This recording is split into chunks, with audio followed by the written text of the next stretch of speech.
ඉන්ද්‍රනීල මැණික් සහිත සිළුමිණි මහසෑයේ කේශ ධාතු නිධන් කළේ කවුරුද බුදු හිමිගේ?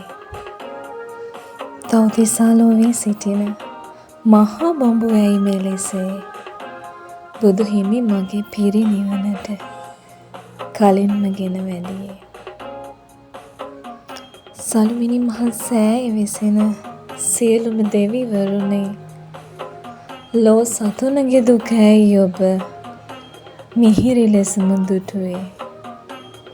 ඔබට තිබුණ හිතන්න තව මොහොතක් පෙර භවයේ බුදු සමිඳුන් වඩින්න පෙර උතුම්ම නිර්වාණය. සාදු සාදු මෙන්න වැන්දා දෑත දරා නළලේ අනුකම්පා කරනු මැනවි සුරලොව දෙවිවරුනේ.